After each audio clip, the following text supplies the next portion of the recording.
Hello दोस्तों, आप सबका स्वागत है एक बार फिर से एस्ट्रो गुरु चैनल पर। मैं आप सभी के लिए लेकर आया हूं टैरो विद कृष्ण में आज एक और सेशन। और आज का जो विषय है यह है कि आपका नवंबर 2022 का महीना कैसा रहेगा। नवंबर 2022 आपके लिए क्या लेकर आ रहा है, कैसा रहेगा, आपको क्या सावधानियां रखनी चाहिए और इस महीने को अपने फेवर में कैसे इस्तेमाल करना चाहिए, यही सब आज की टैरो रीडिंग में कवर करूँगा।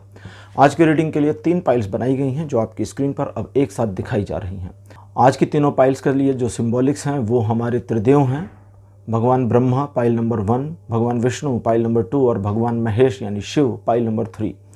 तो ब्रह्मांड के 3 सबसे महान भगवान, सबसे महान देवता, सबसे बड़ी शक्तियाँ तीनों पाइल के स्वरूप में आपके सामने हैं। जो आपको ज़्यादा अच्छे लगते हों, जिनकी ओर आपकी श्रद्धा की भावना झुक रही हो, या जिनको आप पहली बार में फील करते हो कि इनको ही अपनी पाइल के रूप में चुनना चाहिए, उनको चुनें और उन्हीं के अकॉर्डिंग आज की रीडिंग को देखिए। ये आपके लिए रेजोनेट करेगी। मैं आपको बता दूं कि आज की रीडिंग के लिए टाइम स्टैम्प्स को डिस्क्रिप्शन और कमेंट सेक्शन दोनों जगह पर पोस्ट कर दिया गया है। अपनी पाइल की रीडिंग पर डायरेक्टली पहुंचने के लिए आप टाइम स्टैम्प पर क्लिक कर दीजिए। पूरा वीडियो आपके लिए फास्ट फॉरवर्ड हो जाएगा, आप डायरेक्टली अपनी पाइल की रीडिंग पर पहुँच जाएंगे। जो लोग मुझसे आज पहली बार जुड़े हैं उन सभी का एस्ट्रो गुरु चैनल पर स्वागत करता हूँ। आप सभी इस चैनल को सब्सक्राइब जरूर करिए और बेल आइकन को प्रेस करिए ताकि नए वीडियोस की नोटिफिकेशन आपके फ़ोन पर आनी शुरू हो जाए। और मेरे रेगुलर व्यूवर्स और सब्सक्राइबर्स, आप सभी के सहयोग और प्यार के लिए बहुत बहुत आभार। आगे बढ़ने से पहले आपको एक बार बता दूं कि मैं एक प्रोफेशनल टैरो रीडर, एक प्रोफेशनल एस्ट्रोलॉजर भी हूं। तो आपकी स्क्रीन पर ये जो नंबर आ रहा है इसके ऊपर आप संपर्क कर सकते हैं अगर आपको अपने लिए एक पर्सनल रीडिंग सेशन चाहिए। ये व्हाट्सएप नंबर है तो इस पर आपको कॉल नहीं करना है, इस पर मैसेज करिए। मैसेज के थ्रू सारी इन्फॉर्मेशन मेरी टीम मेंबर आपको प्रोवाइड करेगी और आपकी हेल्प करेगी मेरे साथ आपके सेशन को बुक करने के लिए। तो चलिए आज की रीडिंग को शुरू करते हैं और आपकी पाइल में मिलते हैं।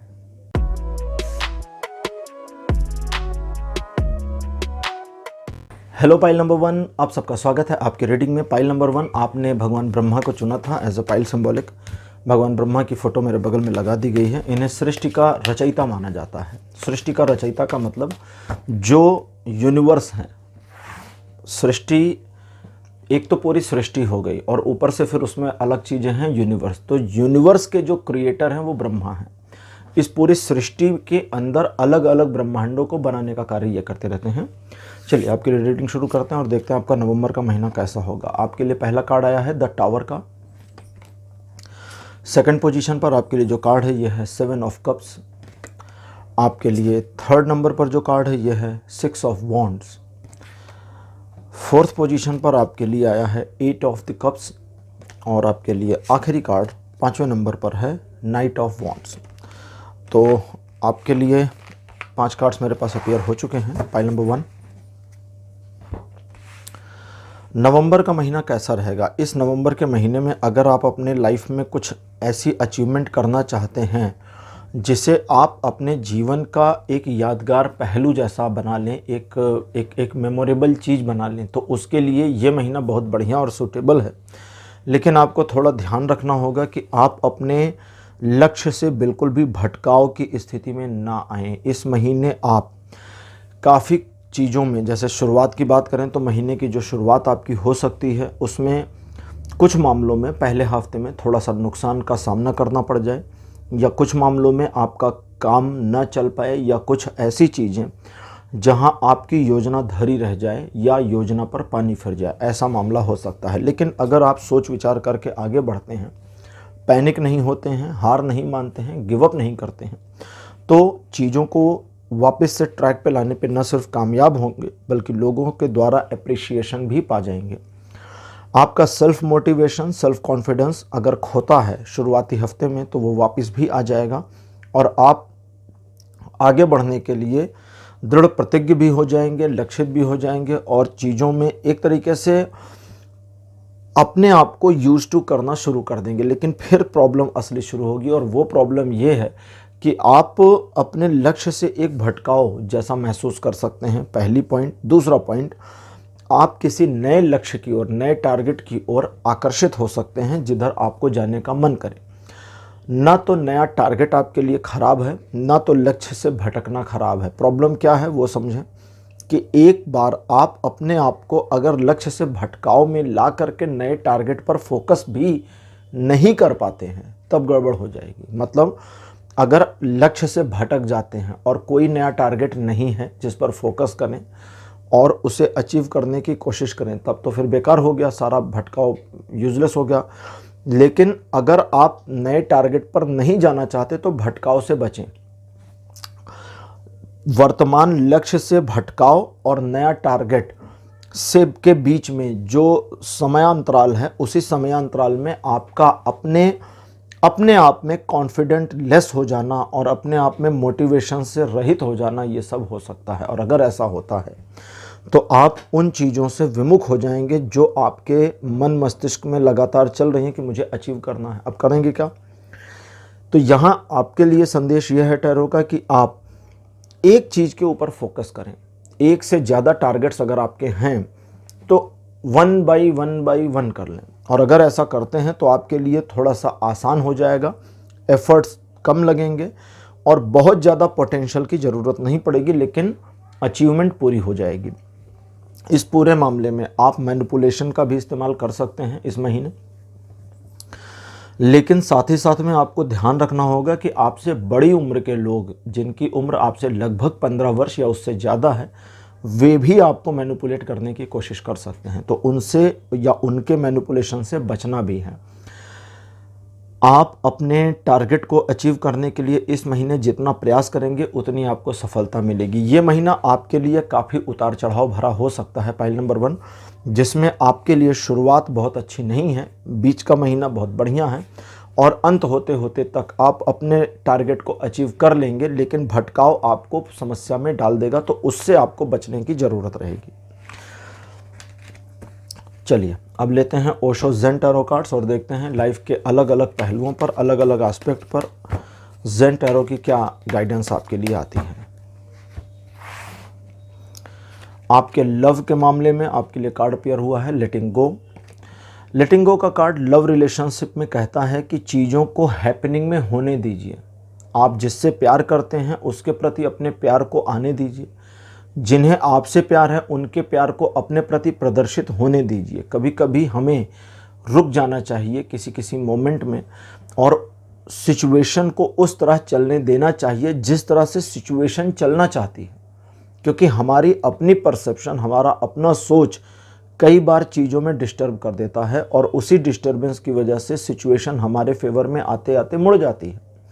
रिलेशनशिप में इस महीने या लव रिलेशनशिप में सीधे सीधे कहें तो इस महीने एक इम्प्रूवमेंट प्राप्त हो सकती है। एक ऐसी प्योरिटी आपको मिल सकती है जो आपको बहुत शांत कर दे, खुश रखे और आप अपने प्रेमी, प्रेमिका, जीवन साथी, जिसके भी साथ आपका एक रिलेशन है, उसके साथ एक सुखद अनुभूति का एहसास कर लें। लेकिन इस सारे मामले में आपको थोड़ी सी अपनी ओर से रेजिस्टेंस को हटाना होगा। अब ये जो रेजिस्टेंस का हटाना है, इसका ये मतलब नहीं होता कि आप उनसे बोलें और बोलते चले जाएं और सब कुछ बोलते चले। बोलना अलग चीज़ होता है और किसी के साथ प्यार की प्रदर्शना करना बिल्कुल अलग चीज़ होता है।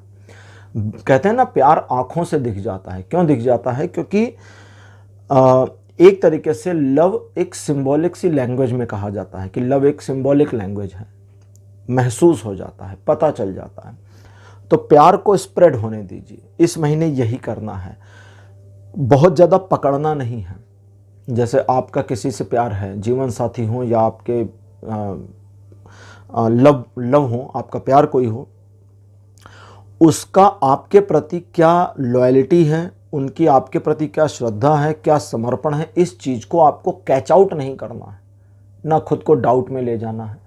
इस चीज़ को छोड़िए।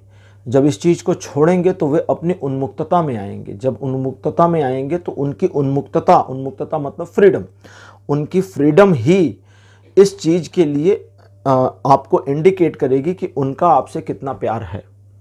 अगर आप किसी को बांध दें और कहें अब बंधे हुए हो और लेकिन मुझसे प्यार करो, तो बांध कर प्यार नहीं हो सकता, उन्मुक्तता में प्यार हो सकता है। इसीलिए कहा जाता है कि जिससे प्यार है उसे उसकी स्वतंत्रता में छोड़ दो। उसे तुमसे प्यार है तो वो कहीं नहीं जाएगा या कहीं नहीं जाएगी। उसका रीज़न यही है कि उनके प्यार को आने दीजिए और बिल्कुल ऐसे ही आपको अपने प्यार को जाने देना है, कंडीशनड नहीं करना, बस इतना ध्यान रखिएगा। फैमिली से रिलेटेड मामलों में cleansing the past. Cleansing the past जैसा कि कार्ड का नाम है, बिल्कुल यही आपको करना है। पुरानी बातों को भूल जाइए और आपकी फैमिली को भी यही करना है कि पुरानी बातों को वो भी भूल जाएं। आप वही इंसान नहीं हैं जो 2 साल पहले थे, आपकी पूरी फैमिली भी वही नहीं है जो 2 साल पहले थी। सब कुछ बदल रहा है और हर क्षण में बदलाव आता जा रहा है। और इस बदलाव के साथ अगर आप कंटिन्यू नहीं करते और आपकी फैमिली भी कंटिन्यू नहीं करती, तो आप एक ऐसे जाल में फंसते चले जाएंगे जहां आपकी और आपकी फैमिली के बीच के रिलेशन में डामाडोल हो जाएगा, चीज़ें उस तरह से नहीं काम करेंगी। लेकिन अगर पुरानी चीज़ों को छोड़ते हैं और आगे बढ़ने की कोशिश करते हैं तो एक नयापन मिल जाएगा। आप परिवार के प्रति अपने पुराने परसेप्शन से हट जाएं और साथ ही साथ इस बात का प्रयास करें कि परिवार भी आपके प्रति पुराने परसेप्शन को छोड़े। ज़रूरत पड़े तो आप कहें कि मैं अब वो पहले वाला इंसान नहीं हूं भाई, मैं बदल गया। वो इंसान तो पता नहीं कहाँ गया जो पहले था, मालूम नहीं। छोटे बच्चे थे तब आप जैसे थे वैसे अभी थोड़ी ना है, अब तो बहुत बदलाव आ गया। अब कोई कहे कि भाई वो छोटा बच्चा कहाँ है, तो बच्चा बदल गया, बच्चा तो वही है लेकिन वो बदल गया, बदलाव हो गया, क्योंकि हम इंसान और हमेशा बदलाव में आते हैं। तो परिवार के भी नेचर में परिवर्तन और आपके नेचर में भी परिवर्तन इस महीने परिलक्षित होगा। अगर इसे पॉजिटिव वे में करते हैं तो आप दोनों के रिलेशन में बहुत सुधार होगा, अच्छी चीज़ें देखने को मिलेंगी। फिनेंशियल मामलों के लिए कार्ड अपीयर हुआ है मोमेंट टू मोमेंट। इस पूरे महीने में फिनेंशियल मामलों में आप आगे बढ़ते जाएंगे और रुकावटें आपका कुछ भी बिगाड़ नहीं पाएंगी। लेकिन माइंडसेट लेके चलना है कि मुझे आगे बढ़ना है, अपने फिनेंसेस को मैनेज करने के लिए, फिनेंसेस को सेव करने के लिए, फिनेंसेस को और इम्प्रूव करने के लिए जिन भी चीज़ों का आप यूज़ करेंगे, उपयोग करेंगे, जिस भी मेथड को यूज़ करेंगे, वो सारी चीज़ें आपके फेवर में होंगी। यहाँ दूसरों की सलाह पर थोड़ा सा कम चलना है और अपने आइडियाज़ पर ज़्यादा काम करना है। साथ ही साथ उन छिपे हुए तथ्यों को भी देखकर काम करना है, जिसको कहते हैं ना कि जैसे कभी देखा होगा म्यूचुअल फंड्स वगैरह में होता है कि सब्जेक्ट टू मार्केट रिस्क जिसको बोलचाल की भाषा में कहते हैं reading between the lines. Reading between the lines मतलब वो जो लिख रहे हैं उस लिखने के पीछे की क्या मीनिंग है वो भी समझिए, क्योंकि वो बड़े सोफिस्टिकेटेड वर्ड्स में लिखे होते हैं। तो आपको उन हिडन चीज़ों का भी ध्यान रखना है।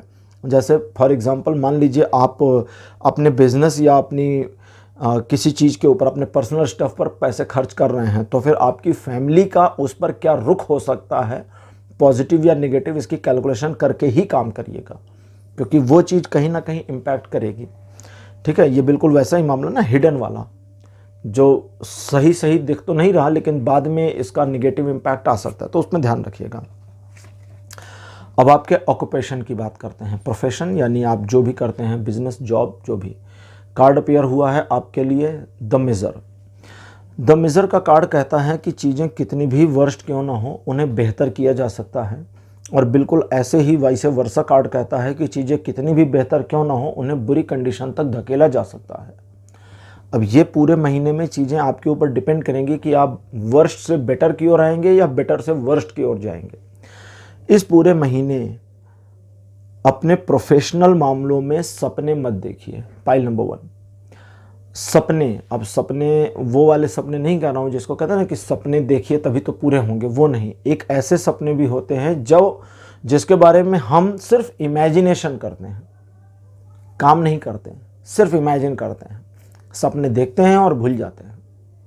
जैसे सपोज करिए ना कि कोई पर्सन है, उसने सपना देखा कि भाई मुझे फिल्म इंडस्ट्री में सक्सेसफुल होना है, लेकिन ना वो एक्टिंग सीख रहा है, ना वो एक्टिंग कर रहा है, ना कहीं ट्राई कर रहा है, सिर्फ घर पे बैठा है, रोज़ सपना देखता है। तो सपना कभी नहीं पूरा होगा ना, घर बैठे थोड़ी हो जाएगा बिल्ली के भाग से छींका नहीं फूटता तो उस तरह के अनर्गल सपने नहीं देखने हैं। दूसरी चीज़, वे सारे मामले आपके फाइनेंशियल में, आपके ऑक्यूपेशन में, वे सारे मामले जो वर्स्टेस्ट की कंडीशन से बाहर निकल रहे हैं, आगे जा रहे हैं और बुरा हो रहा है, उन सबको मोड़कर बेटर किया जा सकता है। इस महीने पूरे ट्रैक को चेंज करने की पॉसिबिलिटी है, लेकिन पूरे ट्रैक को चेंज करने के लिए आपको अपनी विल पावर और मोटिवेशन की ज़रूरत पड़ेगी और उसका इस्तेमाल करिए। उन मामलों में जहां चीज़ें बेहतर से बुरे की ओर जा रही हैं, इसका मतलब आपकी योजना में कमियां हैं। अपनी योजना पर ध्यान दीजिए। अगर कहीं ज़रूरत पड़े तो ब्रेक ले लीजिए, रुक जाइए। ज़रूरी नहीं आप उसमें कुछ करें, वो भी आपके लिए काम करेगा, तो इसका ध्यान रखिएगा। अब बात करते हैं आपके एजुकेशन की।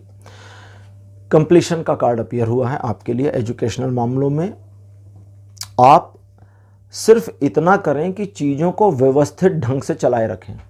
एक स्टूडेंट के लिए व्यवस्थित ढंग क्या होता है? अपने होमवर्क्स को पूरा कर ले, सिलेबस को कंप्लीट रखे और कॉलेज या स्कूल में जिस चैप्टर को पढ़ाया जा रहा है उनको रिवाइज करे। बस इतना ही है, एडिशनल कुछ नहीं करना है और इतने से ही सब कुछ हो जाएगा। अगर इतना कर लेते हैं तो एजुकेशनल मामलों में किसी तरह की समस्या का सामना आपको नहीं करना पड़ेगा।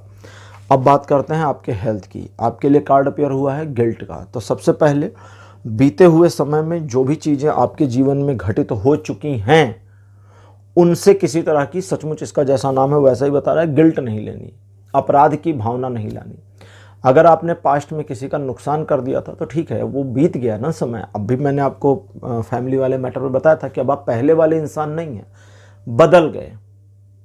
एक गाना था उसमें था ना कि वो कभी प्यासे को पानी नहीं पिलाया तो अब पिलाने से क्या फ़ायदा, ऐसे करके था एक गाना। उसको मैं जब पहली बार सुना तो मैं बड़ा हैरान हो गया था कि ये किस, अब कहना पड़ेगा, मूर्ख ने लिखा है। उसके लिरिक्स को लिखना एक मूर्खतापूर्ण चीज़ है और उसको बड़े भक्ति भाव से लोग बजाते हैं। उसको कभी मत सुनिए। अगर वो गाना आपके पास है उसको बंद कर दीजिए। क्यों? क्योंकि वो निगेटिविटी देता है। आपने कभी किसी प्यासे को पानी नहीं पिलाया तो अब पिलाने से क्या फ़ायदा, मतलब अब पूरी ज़िंदगी तुम वैसे ही रहो भैया, तुम जितने बुरे थे उतने ही बुरे रहो। वो गाना दिन पूरे लिरिक्स में यही समझा रहा होता है कि माँ बाप की सेवा नहीं करी तो अब करने से क्या फ़ायदा, मतलब नहीं किया तो अब करने से क्या फ़ायदा। कई बार लोग कहते हैं कि कई लोगों ने माता पिता की सेवा नहीं करी और उनके मरने के बाद श्राद्ध में जो पितृपक्ष के होते हैं पानी दे रहे होते हैं, तो क्या फ़ायदा? भैया फ़ायदा यही है कि आपके उस जल का आपके पूर्वज इंतजार कर रहे हैं, वेट कर रहे हैं ना, तो दीजिए उसको। आपने जीते जी वो गलतियां कर दी तो उनके मरने के बाद भी गलती जारी रखोगे क्या यार? अब तो बंद करो कम से कम पागलपन। लेकिन अब यही समझिए, तो जो पास्ट में गलती हो चुकी उसकी गिल्ट हटाइए अपने मन से, अपने ऊपर उस चीज़ का आक्षेप मत आने दीजिए। बेहतर चीज़ें आपके जीवन में लगातार आ रही हैं। अब हेल्थ से जुड़े मामलों में आपकी हेल्थ में बहुत ज़्यादा अच्छी इंप्रूवमेंट इस महीने होने की पॉसिबिलिटी है, लेकिन आप अगर अपने रूटीन को ख़राब रखेंगे, अपने माइंड को हमेशा एक डिस्ट्रैक्ट मोड में ऑन रखेंगे तो सब गड़बड़ हो जाएगी, सब गड़बड़ हो जाएगी। सिर्फ आपको अपने दिमाग को फोकस बना करके रखना है। क्या करना है हेल्थ वाले मामलों में? पहला तो वही था कि गिल्ट मत लीजिए पुरानी चीज़ों का। दूसरा, आपके जो डेली रूटीन्स हैं डिसिप्लिन वाइज उनका पालन कर लीजिए और कुछ भी नहीं करना। इस महीने हेल्थ में कोई नुकसान नहीं होगा बल्कि इम्प्रूवमेंट आपको मिल जाएगी। तो पाइल नंबर 1 ये थी आपके लिए आज की रीडिंग। आज की रीडिंग आपको कैसी लगी? अपने एक्सपीरियंस, अपने अनुभव कमेंट सेक्शन में ज़रूर लिखिए। इस वीडियो को लाइक करिए, शेयर करिए और चैनल को सब्सक्राइब करना मत भूलिएगा। अगले वीडियो में आपसे फिर मिलूंगा। Bye bye.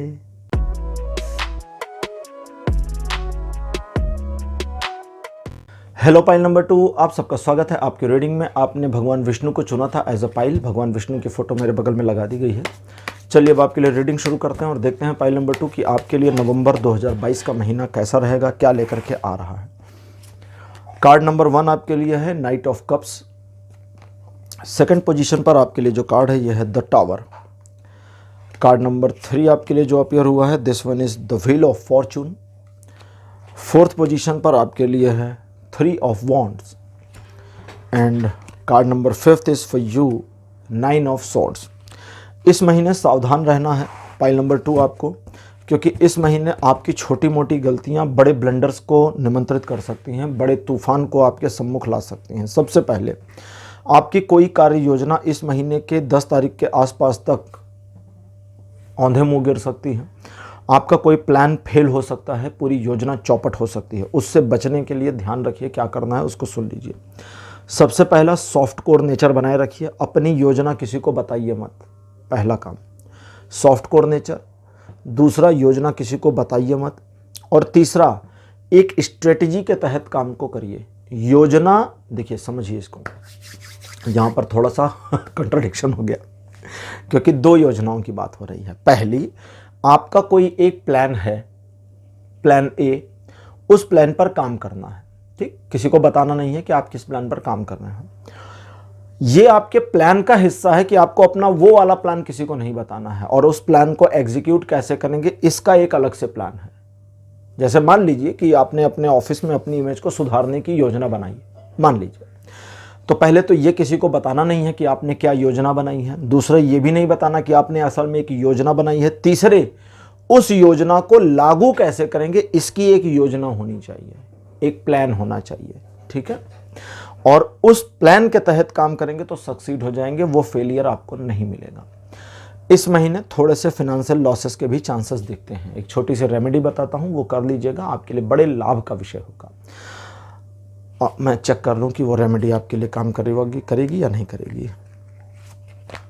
अरे हाँ, बिल्कुल जस्टिस का कार्ड अपीयर हुआ है, तो रेमेडी आपके लिए काम करेगी।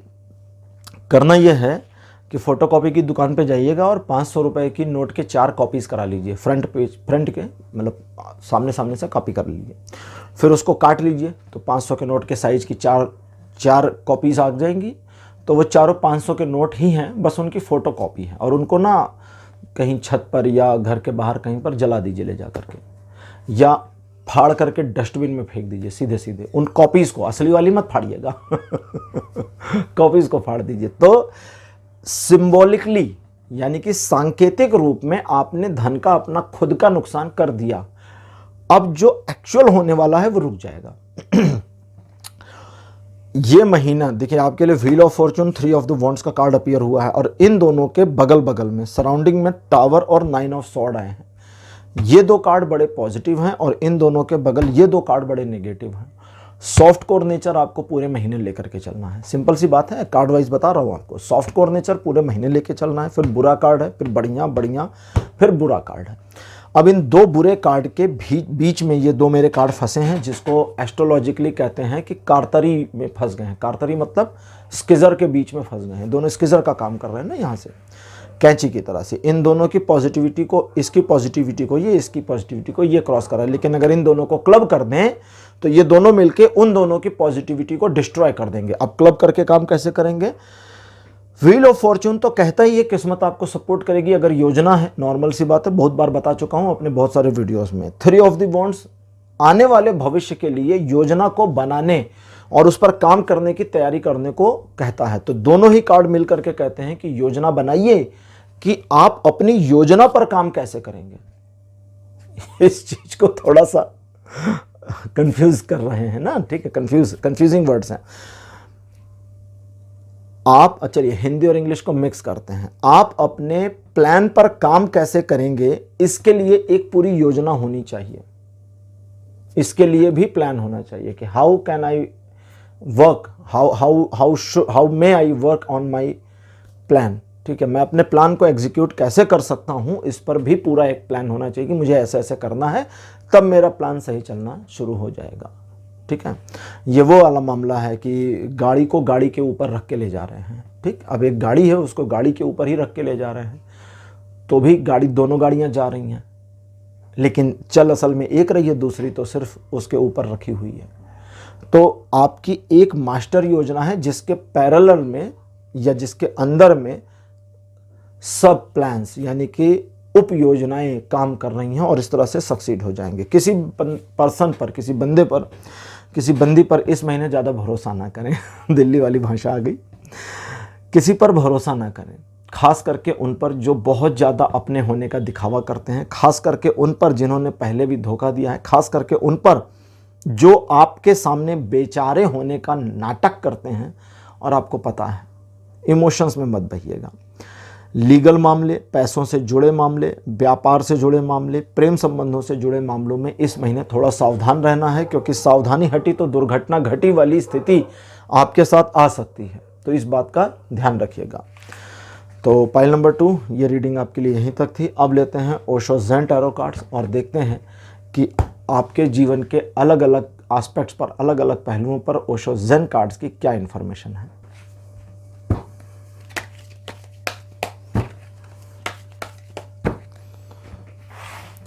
तो ओशो ज़ेन टैरो कार्ड से आपके लिए जो पहला कार्ड मेरे पास अपीयर हुआ है आपके लव रिलेशन के रिगार्डिंग, यह है सप्रेशन का। इस नवंबर के महीने प्रेम संबंधों के मामले में अपने दिल में अनायास चीज़ों को मत भरिएगा। अब यह अनायास क्या है इसको समझें। कभी कभी दूसरे के मन में, दूसरे के माइंड में क्या चल रहा होता है हम परसेप्शन करते हैं बिना सच्चाई को जाने हुए। उसकी हमारे बारे में क्या सोच होगी हमने खुद से सोच लिया। जैसे मान लीजिए आप अपने जीवन साथी के बारे में सोचें, एक एग्जांपल लेते हैं उससे समझ जाएंगे, बाकी चीज़ों पर रिलेट कर लीजिएगा। मान लीजिए आपने अपने जीवन साथी के बारे में ऑफिस में बैठे हुए या अपने काम के सिलसिले में दुकान पर या जॉब पर कहीं पर भी मतलब जीवन साथी आपसे थोड़ी दूर हैं और आपने फिर सोचा उनके बारे में कि अगर आज मैं उनको ये कहूँ तो उसका रिप्लाई क्या हो सकता है। अब एक्चुअली उसका ये रिप्लाई हो या ना हो, बट आपने परसेप्शन तो कर ही लिया। अपनी इस परसेप्शन को सच मत मान लीजिएगा। इतना सा अगर ध्यान रखेंगे तो कोई इशू नहीं होगा। अदरवाइज कई उम्मीदें टूट जाएं रिलेशन में, आपके लव रिलेशन में इस महीने इसकी पॉसिबिलिटीज़ है। लेकिन ये छोटी मोटी चीज़ें होंगी, बहुत भारी चीज़ें नहीं हैं, छोटी मोटी चीज़ें। आपको प्यास लगी, आपने अपने पार्टनर से पानी का गिलास मांग लिया और उसने कहा कि नहीं जी मेरे को तो अभी फ़ोन में व्हाट्सएप पर किसी को रिप्लाई करना है, आप उठ के ले लो। ये चीज़ दुख दे सकती है, तकलीफ़ दे देगी। ऐसी छोटी, ये तो एक एग्जाम्पल था, ऐसी छोटी मोटी चीज़ें, छोटी मोटी हरकतें जो आपके पार्टनर की आपको बिल्कुल पसंद ना आए, ये आपको परेशान करेंगी, बॉदर करेंगी इस महीने। और साथ ही साथ आपके द्वारा रेस्पॉन्स में भी ऐसी चीज़ों का होना आपके पार्टनर को हैरान करेगा। रिलेशन में बेटरमेंट के लिए इस महीने आप सिर्फ अपने लव को प्रदर्शित करने पर ध्यान दें। प्यार है तो कहिए, प्यार है तो दिखाइए, ठीक है। इस तरह से आपके रिलेशन में चीज़ें अच्छी रहेंगी। अच्छा, एक और चीज़ को नहीं करना है, वो ये कि चीज़ें अच्छी हों या बुरी, हर एक कंडीशन में किसी भी तीसरे पर्सन का परसेप्शन, आइडियोलॉजी, सजेशन, इंटरप्शन, इंटरफेरेशन आप एक्सेप्ट मत करिएगा। मतलब आपस में झगड़ लीजिए लेकिन किसी तीसरे के कहने पर मत झगड़िएगा, ये याद रखिएगा। रिलेशन के मामले में हो चुका, अब फैमिली रिलेशन, सक्सेस का कार्ड अपीयर हुआ है। इस महीने पारिवारिक मामलों से जुड़े हुए मामलों में जो भी कुछ आप करते हैं या चीज़ों को हाथ में लेते हैं उसमें सक्सीड होंगे। जैसे परिवार के लिए कुछ करना चाहते हैं, सफलता मिल जाएगी। परिवार के प्रति अपने कर्तव्यों के निर्वहन में आप अपने आप को सक्सीड करने में कामयाब होंगे और फैमिली के लिए काम करते हुए आपको एक तरह का सेटिस्फैक्शन भी महसूस होगा और ये जो सेटिस्फैक्शन है ये आपको खुशी देगा। बिल्कुल इसी तरह से परिवार के मामले में आप जो कुछ भी करेंगे परिवार के द्वारा उन चीज़ों को अप्रिशिएट किया जाना और उन चीज़ों के अप्रिसिएशन से आपकी खुशी का आना, ये सारी चीज़ों की पॉसिबिलिटी होगी। इस महीने फैमिली से रिलेटेड मामलों में या कुछ ऐसे मामले जहां पर आप चाहते हैं कि फैमिली आपको स्पेसिफिक मामलों में सपोर्ट करे, वहां आपको थोड़ा स्ट्रगल का सामना करना पड़ सकता है। और ऐसी सिचुएशन में परिवार के द्वारा किए गए जो भी अच्छे या बुरे काम हैं, अच्छे काम मतलब आपको सपोर्ट कर दे, बुरे काम का मतलब हो गया कि परिवार वहां पर आपको मना कर दे, वो दोनों ही चीज़ें आपको ज़्यादा परेशान नहीं करेंगी, ये आपके लिए अच्छी बात है। अच्छा, कुछ स्पेसिफिक मामलों में अगर आप चाहते हैं कि फैमिली आपको सपोर्ट करे, साथ दे, तो उसके लिए थोड़ा सा स्ट्रेटेजिकली काम करिए, ये हो जाएगा। अब फाइनेंशियल मामले, आपके लिए रीबर्थ का कार्ड अपीयर हुआ है। पुराने से नए की ओर आना, असतोमा सतगमय, असत से सत की ओर जाना, तमसोमा ज्योतिर्गमय, अंधकार से प्रकाश की ओर जाना, मतलब एक परिवर्तन। और ये जो परिवर्तन है ये ऐसा परिवर्तन है जो आपको बेहतरी की ओर ले जाएगा। फाइनेंशियल मामलों में जहां पीछे आप थोड़ा सा स्टक महसूस किए हैं या कुछ मामलों में पैसे जहां इन्वेस्टमेंट में लोगों के पास या जैसे भी करके फंस गए या अटक गए या रुक गए, एक फ्लो रुक गया, उस फ्लो का वापस से चल जाना और उस फ्लो के साथ आपके आगे बढ़ने की पॉसिबिलिटी का होना इस नवंबर में दिखता है। ये नवंबर का महीना थोड़ा सा क्रिटिकल तो है आपके लिए, लेकिन फिनेंशियल मामलों में सपोर्ट कर रहा है। ऑक्यूपेशन के मामले में क्लेंजिंग द पास्ट का कार्ड आया है। ये बताता है कि आप अपने व्यवसाय, कार्यक्षेत्र, जॉब, प्रोफेशन से जुड़े मामलों में अपनी सारी पुरानी धारणाओं को छोड़ करके नए पर काम शुरू करें। योजना की बात नहीं कर रहा हूँ, अवधारणा, आपकी टेंडेंसी, आपकी मेंटेलिटी में चेंजेस करने की ज़रूरत है। अगर आप पुरानी मेंटेलिटी के अकॉर्डिंग ही काम को करते हैं तो ये चीज़ें आपको आगे बढ़ने में परेशानी देंगी, आगे बढ़ने में आपके लिए प्रॉब्लम होगी। और अगर इन चीज़ों में आप अपनी पुरानी टेंडेंसी और पुरानी मेंटेलिटी से ओवरकम कर जाते हैं, तो ये आपके लिए बहुत फ़ायदेमंद होगा। किस वजह से, इसको भी समझें। क्योंकि आप सिचुएशन को एक नए प्रारूप में देखने में सक्षम हो जाएंगे।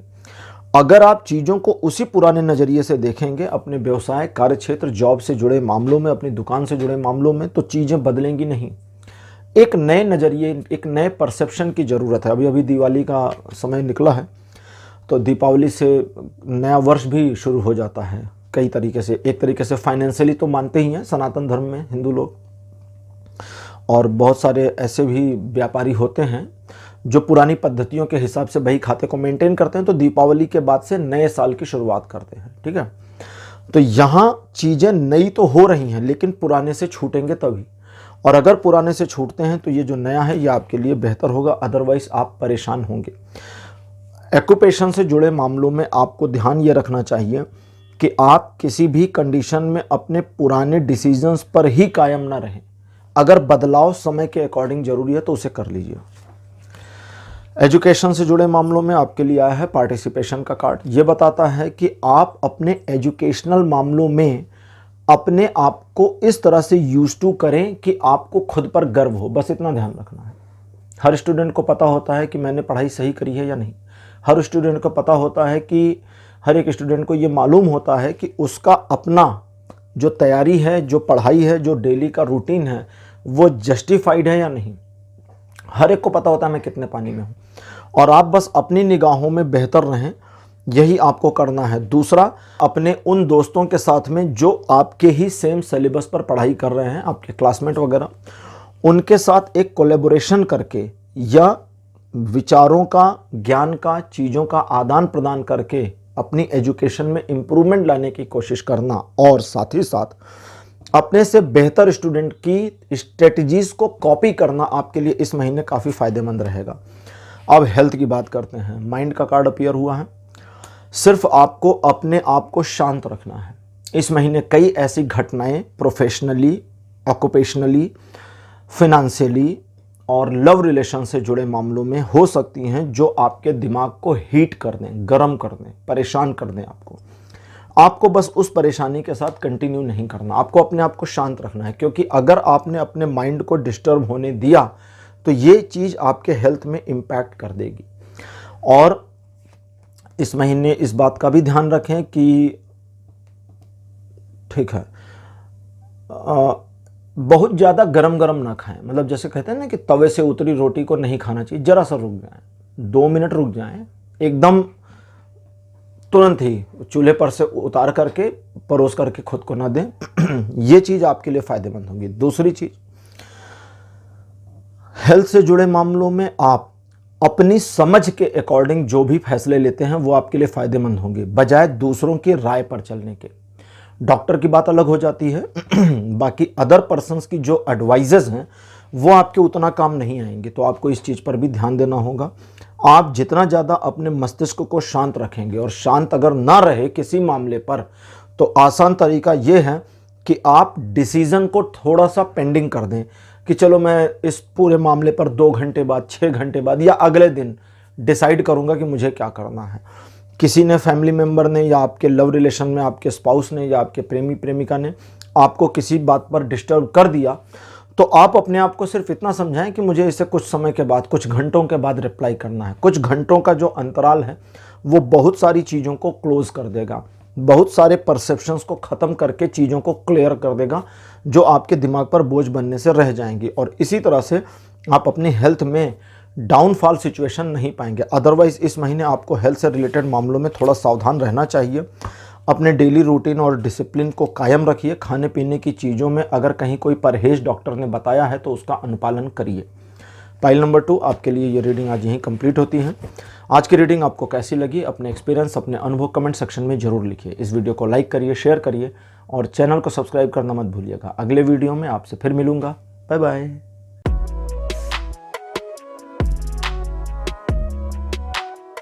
हेलो पाइल नंबर 3, आप सबका स्वागत है आपकी रीडिंग में। आपने भगवान महेश यानी भगवान शिव को चुना था एज ए पाइल सिंबॉलिक, मेरे बगल में लगा दिया गया है।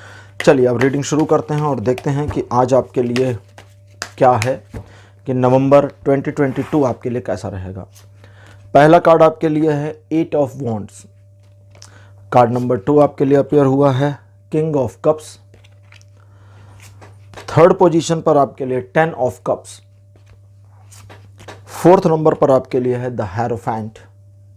और आपके लिए लास्ट कार्ड मेरे पास जो अपीयर हुआ है, this one is S of coins. 5 card आपके लिए अपीयर। और फर्स्ट ग्लैंस की जो रीडिंग यहाँ पर नवंबर 2022 के लिए आपके लिए है, पाइल नंबर 3, ओवरऑल सब कुछ अच्छा दिखता है।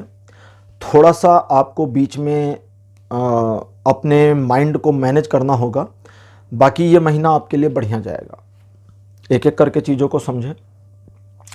जल्दबाजी इस महीने आपकी बहुत बड़ी दुश्मन होगी और आपको जल्दबाजी बिल्कुल करनी नहीं है। आप अगर अपने लक्ष्य को सचमुच प्राप्त करना चाहते हैं, अपने टारगेट को अकॉम्प्लिश करना चाहते हैं, तो इत्मीनान रखें।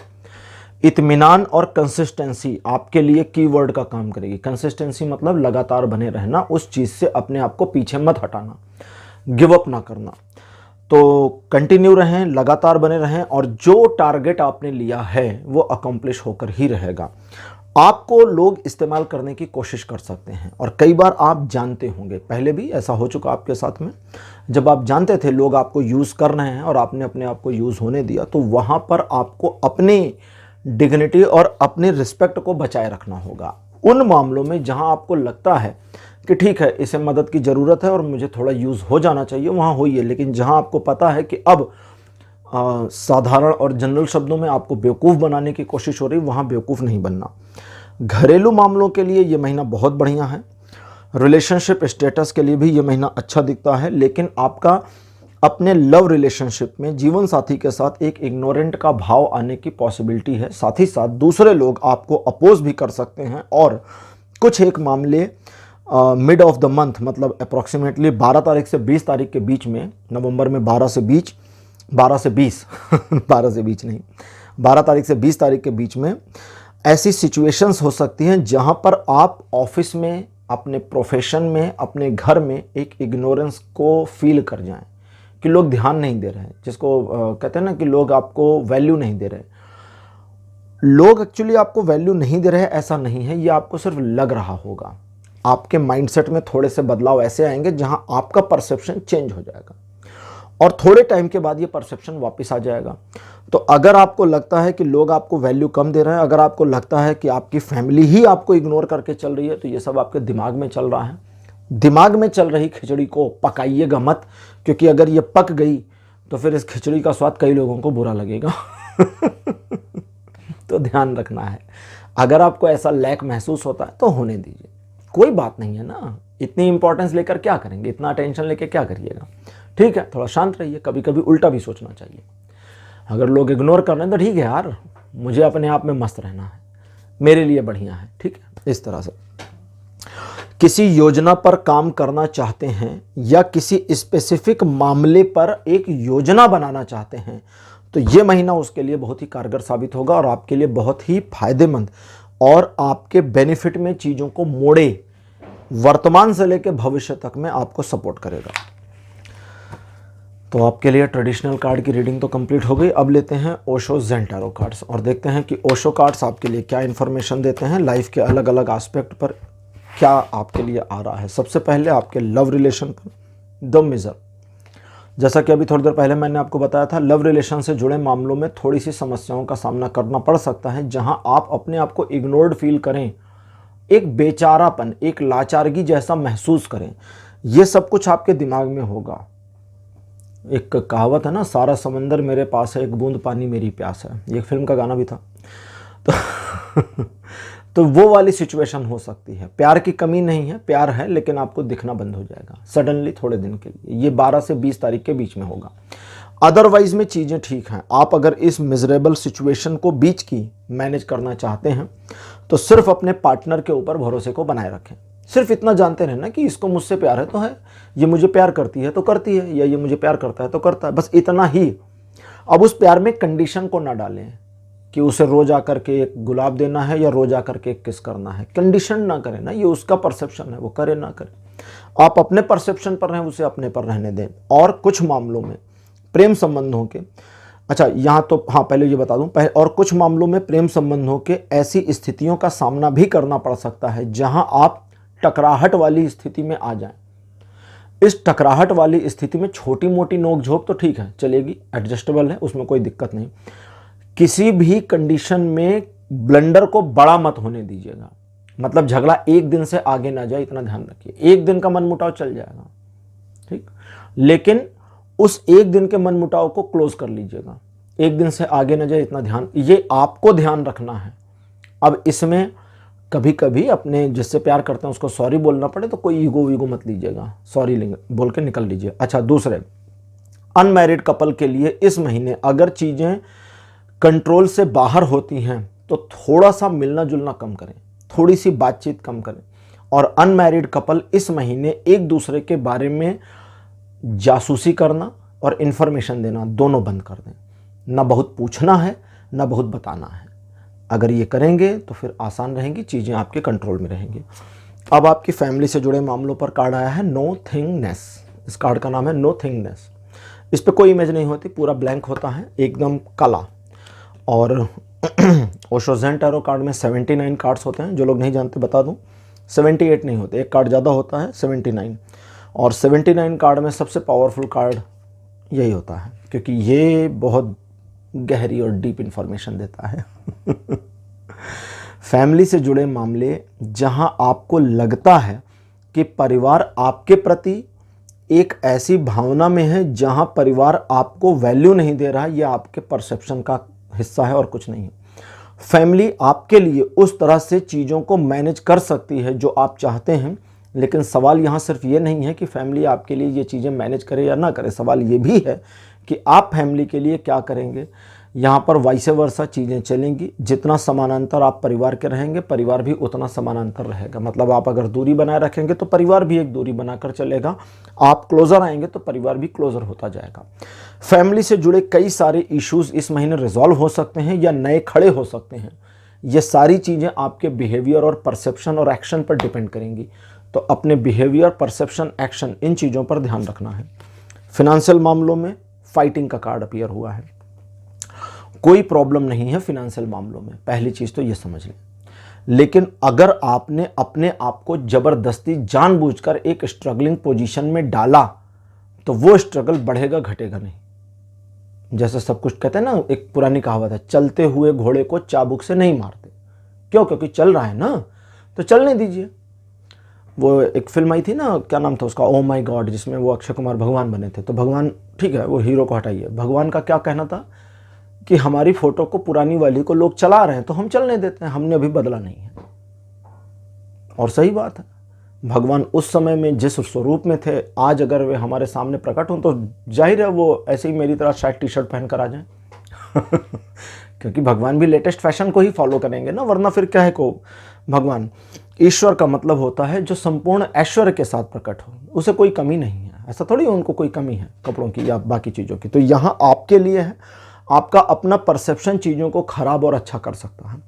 फिनेंशियल मामलों में जो जैसा चल रहा है उसे वैसा चलने दें। और अगर कुछ ऐसे सिचुएशंस हैं या ऐसे टॉपिक्स हैं जहां आपको लगता है कि थोड़ा स्ट्रगल करके अपने फिनेंसेस को बेहतर कर सकते हैं, तो वो कर लीजिए, उसमें प्रॉब्लम नहीं है। प्रॉब्लम कहाँ है वो समझिए।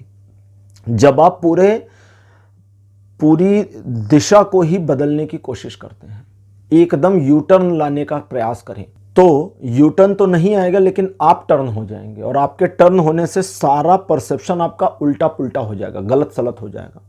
और उस गलत सलत होने की वजह से चीज़ें आपके लिए कॉम्प्लेक्स हो जाएंगी। जैसे अब इन्वेस्टमेंट से जुड़े मामले हों, सेविंग से जुड़े मामले हों, इनकम से जुड़े मामले हों, सैलरी से जुड़े मामले हों, परिवार पर पैसा खर्च करने से जुड़े मामले हों, इसमें जो रूटीन चल रहा है उसे चलने दीजिए, शांति से चलने दीजिए, ज़्यादा इंटरफेरेंस नहीं करिएगा। लेकिन अब जैसे मान लीजिए आपकी अपनी एक इनकम आती है, आपके कोई आपकी दुकान है, वहाँ से आप कमा रहे हैं, आपको लगता है कि ये नया करके आप बेहतर कमाई और ज़्यादा कर सकते हैं, लेकिन ये जो नया है ये रिस्की ज़्यादा दिख रहा है, तो इस महीने पोस्टपोन कर देना है, ठीक है।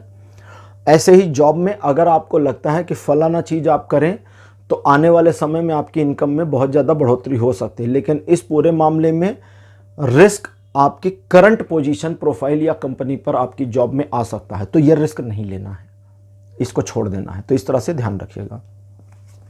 और उधार वगैरह मत दीजिएगा किसी को, उधार दिया पैसा वापस नहीं आएगा नवंबर में जो दे देंगे। ऑक्यूपेशन के मामले पर ब्रेक थ्रू आउट का कार्ड अपीयर हुआ है। ऑक्यूपेशन मतलब आपका प्रोफेशन, आपका व्यवसाय, जो भी आप काम करते हैं अर्निंग के लिए, लिविंग के लिए। सिर्फ अपने पोटेंशियल्स को थोड़ा बढ़ाना है और कुछ भी नहीं करना। आपकी स्किल सेट में और इम्प्रूवमेंट लाइए। आप पिछले लंबे समय से इम्प्रूवमेंट लाने के प्रयास में हैं, सोच रहे हैं, विचार कर रहे हैं, लेकिन काम नहीं कर रहे हैं, और काम कर रहे हैं तो वो काम मज़ेदार नहीं है, तारीफ के लायक नहीं है, अप्रिशिएबल नहीं है। तो अपने आप को उस तरह से लाइए, थोड़ा सा स्किल सेट को इम्प्रूव करने के मामले में, प्रोफेशनली इम्प्रूवमेंट के लिए। अब आप कहेंगे, जैसे सपोज करिए आप एक दुकानदार हैं, अब दुकान के मामले में आप अपनी स्किल्स को क्या इंप्रूव करेंगे? यार नई चीज़ों को सीखिए, समझिए, नए प्रोडक्ट को समझिए, कस्टमर को समझने की कोशिश करिए, अपने आसपास की मार्केट को समझिए। जरूरी नहीं है ना स्किल सेट को इंप्रूव करने का मतलब कि आप किताब लेकर ही बैठें और पढ़ाई करें। अलग चीज़ों को अलग तरीके से समझा जा सकता है। तो उस तरह से अगर समझेंगे, कोशिश करेंगे, अपने आप के नए वर्जन को सामने लाने की कोशिश करेंगे, अपना ही एक नया रूप अपने प्रोफेशनल मामलों में, तो आपके लिए बहुत फ़ायदेमंद ये महीना रहेगा। इस चीज़ के लिए ये महीना सपोर्ट करता है। शेयरिंग का कार्ड आया है एजुकेशनल मामलों में। आप अपनी नॉलेज को दूसरों से शेयर करें, लेकिन शेयर करते समय अहंकार में नहीं आना है कि देख मेरे को तेरे से ज़्यादा पता चल गया, ज़्यादा जान गया, वो नहीं करना।